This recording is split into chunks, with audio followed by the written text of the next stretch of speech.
Yes. But this brother is a revolutionary. This brother's progressive. This brother's committed himself to trying to change the poor conditions in our community. Yes. So with no more for myself, let's give Brother True V a strong black hand. Black power. Black power. Black power. Black power. Black power. Like the brother said, I ain't gonna be long, but I'm gonna be strong. We got a few other things that we need to tend to tonight. The brother Raz Baraka, like he said, is holding a think tank meeting. We all need to be there. If we are concerned about the violence that is taking place in our streets, if we wonder how we can come up with some solutions to bringing in immediate end to this senseless course of violence that is taking place in our streets, we need to be at City Hall at 6 o'clock, 6:30 tonight. We need to offer our opinions, offer our ideas, offer our solutions. We need to get involved with the process of bringing solutions to this reality. That is the only way to change this reality, when everybody gets involved.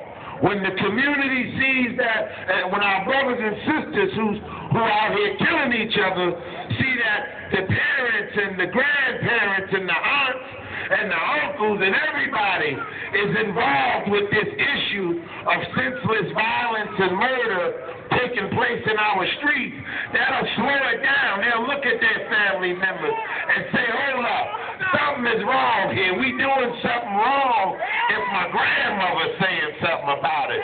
We're doing something wrong if my mother and my aunt, who used to be a drunkard, is saying something about it.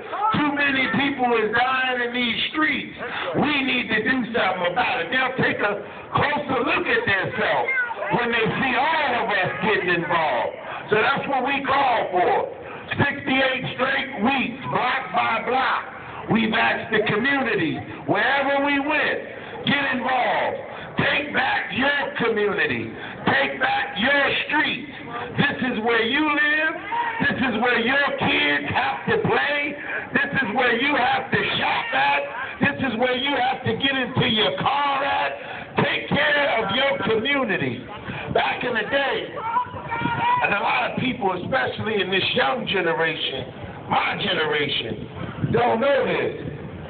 But back in the day, in the 60s, 70s, our brothers and sisters who were in the streets, who were the so-called gangsters, who were the so-called thugs, the so-called gorillas, the animals, whatever you want to call them today, those brothers and sisters back then took care of the place where they lived at.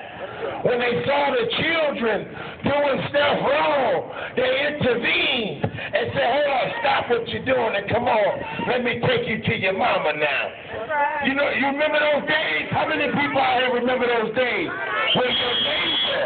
Where your neighbor down the street will whoop your behind and take you to your family, and you'll get a whole nother behind whooping. Those are the days that we need to get back to. Those were the days of community, unity, together. I can knock on your door and ask you a question. I can knock on your door and ask you for a piece of cheese if I need it. But today, if I knock on your door for a piece of shit, whatever I knock on your door for, you won't even open the door. That's not brotherhood. That's not love. That's not community. That's not unity. And we can't get nowhere divided. That's what our history, black history, says. If anybody out here knows black history, if anybody out here knows what our leaders and ancestors of yesterday showed us, if we go back right now and reflect upon everything that they did and said, at the basis, at the foundation of what they did and said was unity.